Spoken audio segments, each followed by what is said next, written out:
Sa bawat araw na may nangangailangan, may pamilyang handang laging lumaban. Si Kuya Val Santos matubang ang ama. Hello mga kalingap! Welcome back to my YouTube channel. Magandang araw po sa lahat sa Amanda ko kayo ng mundo naroroon ngayon. At ito nga guys, no, panibagong reaction tayo mga kalingap, panibagong araw po mga kalingap. At syempre, bago natin simulan ang ating reaction about po doon sa mga napapanahong issue po dito sa kalingap, no? Especially po dito sa tatay ni Carla at tatay ni Beyonce, tatay ni Krista na pinagkukumpara po mga kalingap na dapat nga ba ito ipagkumpara mga kalingap? Ayan, no, bago natin simulan ang ating reaction, magsha-shoutout muna tayo sa ating founder, Kuya Val Santos Matubang, Ate Edna Vlogs, Kalingap Rab, at sa lahat po ng mga nasalanding pad, ambassador, deputy at mga kalingap scouters. Mega love shoutout po sa inyong lahat. Ganon din po sa mga OFW, yung mga nandiyan po sa Pilipinas, at syempre yung mga sponsor po na walang sawang sumusuporta po sa mga charity vlogger, especially po kay Kuya Val, Kalingap Rab. Mega love shoutout po sa inyong lahat. At syempre, sa mga kasamahan ko pong reactor, no, na legit po, na nandito po sa loob ng Kalingap, shoutout po sa inyong lahat. Ito mga Kalingap, no, mayroon tayong clip video na nakuha po dito kay Kuya Val. At syempre, nung pumunta po ito doon sa bahay nila Carla, at dito nga po, no, na may nararamdaman nga po, itong si Ate Cynthia mga Kalingap, no, ito po yung ating re-reactionan dyan, dahil po may mga hindi po updated, no, sa mga ganap or nangyayari sa mga magulang ng mga beneficiary po ni Kalingap Rab, lalo na po sa mga viral na mga Kalingap Angels na yan na lang po lagi ang kanilang nakikita mga Kalingap, no? At yun nga mga Kalingap, dahil nga lagi nila nakikita itong tatay ni Krista doon kay Kuya Val na nagtatrabaho po kasi mga Kalingap, kaya siguro yun po yung nasabi ng isang pakailamerang matawag ba natin basher ito or yun nga, no? Pakailamera na lang. Yan na lang ang sabihin ko sa kanya, pang Elamera. Kasi nga lahat nakikita niya, di ba? So ayan mga Kalingap, panoorin natin itong nangyari doon sa dito nanay ni Carla mga Kalingap, no? At syempre, ayan, no, sa mga hindi po updated dito sa tatay ni Carla, ayan, isasabihin po natin dito kung ano yung mga trabaho po ng tatay ni Baby Carla mga Kalingap. So ayan, sama-sama po nating panoorin ito. Ano yun? Sakit na ako. Hindi po, ini nasakit yan nila. Talikod po kayo. Dito po, talikod kayo. Dito lang yung ginagalaw. Ito lang yung ginagalaw para palambutin lang yan. Tigas kasi yan. Anong tawag na? Sabi ko puan. Frozen shoulder? May puan kayo? Frozen shoulder? Yung bilog na puan. Papel na siya? Mayo. Dito. Yung nakatalikod siya. Talikod eh. Talikod natin para matanggal naman. Siyempre, sige po daw. Ang mapulupin din. Ano gawin niya? Ito nga. Matigas. Matigas. Tatapos siya sa bangki. Magpabulong po. Hindi matatanggal yan. Kailangan galawin talaga. Tigas o. Kami tanggal po. Kami natin, pagtagahan natin. Bumabasan niya. Magkano po? Galing kami sa bangki. Dito lang po yung ginagalaw. Dito lang ginagalaw yan. Hindi lang tigas o. Dito lang po yung ginagalaw. Ano bularyo yan? Hindi ako bularyo. Masas ako. Hindi nakasal siya? Masas tinapoy ako. Alam niya yung ano? Mga nervous system lang yung ginagalaw ko. Yung magtitigas lang man. Pinapalambot lang yan. May ano po talaga, may araw talaga. Oo, nagyaman na. Parang medyo maagaan. Hina. Kasi baka masasabi. Pagka mamaya, pagkatapos nito. Saan mo maglagay? Oo, pambili. Babayan o. Babayan, Kami lang ang ginagalaw ko eh. Huwag ka maglagay. Lagyan mo. Ano po yan? Di ba po bawal mag-inom ng tubig na? Yung ano po, yung maligambang po. Maligambang ng tubig po. Huwag kayo mag-inom ng malamig. Kasi bawal yan. Luya.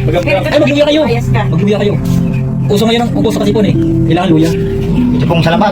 O yan, salabat. Yung manghang. Yung luya. Ayan. Ano natin para lambutin natin. Para kahit paano. Lalo po nasakit ini. Guminawa siya. Guminawa yan kapag ginawa. Bawal yan, bawal yan. Bawal po na rin. Bawal po galawin yan. Dito lang sa likod yan, yung galaw. Kasama na yan dito. Dito lang ginagawa. Dahil po kayo sa silpo na hiring ni. Tama na po yan. Okay na po yan. Kalimitan kasi Ito yung malaki. Kasi andito po yung ano dyan, galaw para matanggal yung sakit ng ugat. Dito lang yan. Yan o. Tigas. Tumigas yung Hindi lipid. pong masakit sila. Tumigas yung kamay ko. Ilang araw na po? Ay, matagal na yan. Magkamayan, magkamacho. Yan o, tigas o. Pag hindi ka makatulog. Oo, tigas o. Tigas o. Hindi na masarap ng sakit. Marunong tayo maghilot itong anak niya eh. Siyempre, nag-aral din ako ng massage. Nag-aaral din ang Masarap din pala siya. magkamayan. Kaya na nga po kay Kuya Val kasi po mapunta po siya palagi na lang pag ako may sakit. Ay, bahala ka Baka naman po, sa... baka ako isipin ng mga tao, ayaw ko na maglabas. Baga naman niya masigula. Naya nga po. Hindi, halata naman na busis. Sa busis naman, bahala ka. Tsaka anong kita naman po sa mata niyo? Mahirap yung masakit na nga yung ano mo yan. Halata naman sa busis na may sakit talaga. Nararamdaman. Hindi kasi nagagalaw to eh. Ginagamot nila, hindi mo ginagalaw to. Dapat gagawin to. Ay, di mo nahihiram talaga dyan. Hindi nila ginagalaw eh. Ano dyan, yung bulong-bulong? Ay, wala. Hindi kaya yan. Hirap pa rin. Gagalawin to. Ito. Po yan mga, Ito yung... ano, mga muscle po. Hindi. Nervous system po ito. Litid to, litid. Litid lang to. Problema. Tikas ang litid nyo. Sasaktan. Sakit nga Kaya yan. pagka ginalaw ito, lalambot yan. Pag lumambot niya, magkano kiramdam mo, mawala na yung naramdaman. Ang anak dyan eh. Malambot. Ito lang magagalawin dyan. Pag masakit ang ulo, dito lang yung galaw niya. Hanggang di nagagalaw to, hindi yan mawawala yung sakit. Sasabitin mo ko dyan bago pa O hindi ah. Nagugas ko. Huwag kayong mawawala ng tubig, oh. Na malamig po. Huwag mo na kaya ng tubig. Para hindi pasukin yung gamit ko. Pasukin ng gamit yan. Pag nakauwi. Ang inumin niyo yung magyang ba? Inom ka na naman kayo, Coke. Bawal yan sa Ay! mo. Bawal yung coke. UTI yan, yung coke. UTI yung coke. Dapat ang inumin mo mga ano eh. Hindi ka naman katapos niya, hindi ka maraming tubig. Sa mga UTI yan, sakit yan. UTI. Kidney yung sakit ng soft drinks. Tingnan natin kung hindi mawalan sakit ng ulo mo. Kamusta naman po ang anak buhay niyo po ngayon dito? Hindi ko nakatanaw sa pinyin. Malakas po ka maulan. Kaya nga, Ulaw pa lang. Ulaw pa lang. Saka baka makakilaw naman. Ulaw man ako daw. si Ate Carla po, kamusta naman po? Nagdigdi, so subanggi. Hindi ko lang simuto. May ano po pala dyan si Kuya Bal, pinadala pong ano, bigas po, tsaka po tubig. Ito po ang trabaho ko sa Manila. 30 years na ako sa ganito. Ngayon kabisado ko to.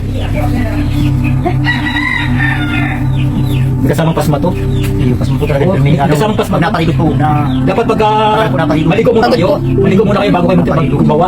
So yun mga kalingap, sa hindi pa po nakasubscribe kay Kuya Bal Santos Matubang, ayan, pa-subscribe na po. And syempre, para po updated tayo sa kanyang mga reaction or kanyang mga live, araw-araw, at syempre sa kanyang mga upload about po sa charity works mga kalingap. Ayan mga kalingap, no, talagang sikat at napabahaya na po si Carla Bells, pero ay talagang binabalikan pa rin po nila Kuya Bal para po bigyan ng bigas mga kalingap. Hindi lamang sila Carla, sila Beyonce, ayan, no, sila Joy, sila Krista, at marami pang mga kalingap angels at mga senior na binabalikan po ni Kuya Bal para po bigyan po sila ng bigas mga kalingap. Napakalaking tulong na rin po yun sa kanila, no?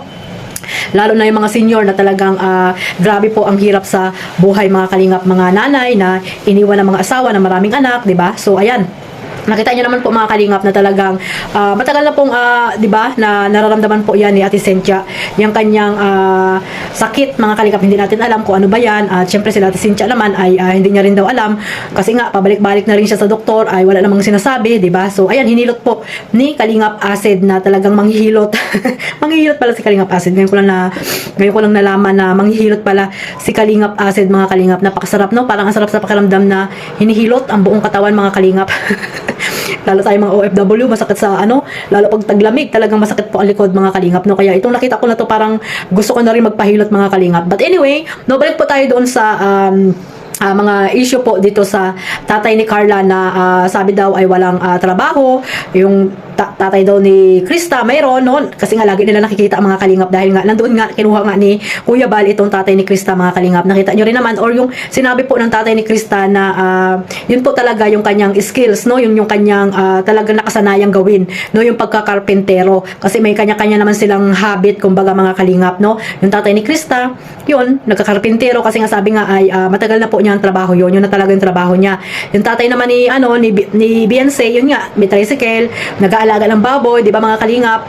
At yung tatay naman ni yun nga, yung tatay ni Carla, siguro nakita nila dyan, nandyan lang sa kanilang bahay, itong tatay ni Carla, kaya siguro yan na naman yung nasilip nila na hindi nila alam, no? Pag masamaang panahon mga kalingap ay hindi po naglalayag or nangingisda po ang tatay ni Carla, no? Kahit naman sino mga kalingap, di ba? Safety first mga kalingap, dahil yung pangingisda po ay hindi basta-basta pong trabaho yan. So sa mga nagsasabi po dyan na walang trabaho po ang tatay ni Carla, yan po ay isang napakabait na tao at napaka-responsabling ama, no? Nabuhay nila sila Carla ng hindi umaasa kung kani-kanino. Yun nga lang, nakita sila ng kalingap, no? At natulungan, di ba mga kalingap? So kahit na natulungan at napakaraming blessing po ni Carla Bells ay talagang tuloy-tuloy pa rin po ang pangingisda ni Tatay Alan. Nandiyan lang po, nakita nyo yung binlog siya ni Kuya Bal dahil nga may sakit po si Ate Cynthia that time, no? Siyempre unahin niya yung pag-aalaga sa kanyang asawa, kahit naman sino mga kalingap, no? Pag may sakit po ang asawa, siyempre uunahin, mabuti sana kung wala ng mga kapatid si Carla na dapat din asikasuhin, di ba mga kalingap? Kaya nga napaka-responsabling ama po ang tatay ni Carla Bells. Kaya siguro yan ang mga nila kinukumpara nila, no? Yung tatay ni Carla ay nandulong sa bahay, walang trabaho. Samantala yung tatay ni Krista ayon, lagi nila nakikita. Kasi nga lagi-laging binablog ni Kuya Bal itong tatay ni Krista, at yung tatay naman ni Beyonce hindi naman lagi nabablog din, di ba? So yung that time na nakita siguro nila yan ay yun, nasabihan na agad nila na mabuti daw yung tatay ni Krista, 'di ba? May trabaho, 'di ba mga kalingap, no? Hindi naman porket lalaki ka ay yung ginagawa ng kapwa mo lalaki ay kaya mo na rin gawin. Parang ano lang po yan, sabi nga ng tatay ni Krista na hindi dapat sila ipagkumpara at yun nga po yung nakalakihan niyang trabaho, yung pagkakarpentero, at yung tatay naman ni si Kuya Alan, ayun po, nangingisda po yan mga kalingap. Yan po yung nakagisnan niyang trabaho din, yung pangingisda, dahil nga malapit sila sa dagat, di ba? So, kaya, at saka, ano na dapat nga, hindi na natin ito ipaliwanag. Walang dapat tayong ipaliwanag sa mga pakailamerang tao na lahat na lang ay nasisilip, di ba mga kalingap? Yan yung mga taong, pakailamera, yung mga ganyan, may inggit din sa katawan mga kalingap, no? Hindi na lang nila panoorin or mag-comment ng maayos, 'di ba mga kalingap? Kasi nga yun yung nakikita nila, yung laging nabablog, 'di ba? Sila yung mga taong puro negative yung mga naiisip nila, puro inggit sa kapwa, pakailamera. Yan yung mga taong ganyan mga kalingap, kaya mahirap yan maging kapitbahay. Lahat yan ay pupunain sa iyo, 'di ba? Na hindi naman sila nagpapakain. Mabuti sana kung may ambag, 'di ba? Kung pinapakain mo yung pamilya ni Carla, yung tatay at nanay ni Carla, 'di ba? 'Di ba hindi naman? Baka nga hindi ka pa nakapagbigay, o ikaw ay isang viewers lang, no? O nga, malaki nga yung ambag mo, pagiging isang viewers, pero mali yung ginagawa mo na mambabas ka ng mga tatay ng mga kalingap angels na hindi naman kayo inaano, 'di ba? Kaya napakahirap talaga dito sa social media, no mga kalingap. Kaya walang kaalam-alam na yung tatay ni Carla, tatay ni Beyonce ay kahit sinong mga dyan, ang kalingap angels, ibabas na lang, di ba? Kaya grabe talaga dito sa social media mga kalingap. But anyway, nandito naman po tayo, mga supporters po na talagang totoo, solid, na alam po ang ginagawa ng mga tatay ni Carla at ni Beyonce, at syempre ni Krista at yung mga iba pang mga kalingap angels, kung ano ba yung mga trabaho nila. At sabi ko nga, bakit nga ba tayo magpapaliwanag pa sa kanila sa buzzer na yan, 'di ba? Na wala namang ambag sa buhay nila baby Carla, 'di ba? Kundi mambas. So, yan. Sana mapanood niyo po ang mga sinasabi po ng mga nagre-reaction about po dito sa mga trabaho ng mga tatay ng mga kalingap angels. Yan, pakailamera ka kasi.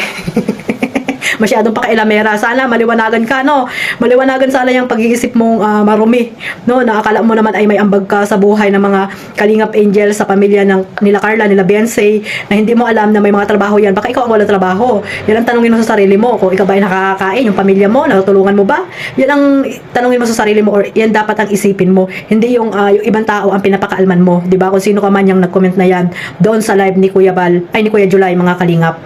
So ayan, no? At hindi porket lalaki ay magko-construction na, 'di ba? Yun nga, may kanya-kanya pong skills po ang mga tao, mga kalingap, no? May kanya-kanyang habit po sa buhay kung ano yung gustong gawin, 'di ba, mga kalingap? At ayun nga, sabi ko, wag maging pakailamera sa buhay ng iba. Yun lang po, mga kalingap. So, ito lang po, mga kalingap, no? Sana po ay maunawaan po ng bawat isa na hindi lagi-lagi na yung kung ano yung nakikita nyong vlog ay doon lang po kayo nakapokus. Dapat po umikot din kayo, no? Sa lahat ng mga binablog nila Kalingap Rab, nila Kuya Bal Santos Matubang, at ng iba pa po mga charity vlogger dyan. Kung ano ba yung mga ginagawa po ng mga tatay ng mga Kalingap angels. At sabi ko nga, bakit ba tayo maging apektado sa mga ganyang tao, no? Kasi nga sabi ko, mga pakailamera lang yan. Ayan lang po, God bless po sa lahat. Maraming salamat po sa walang sawang pagsuporta. Mabuhay po ang Team Kalingap. Bye-bye.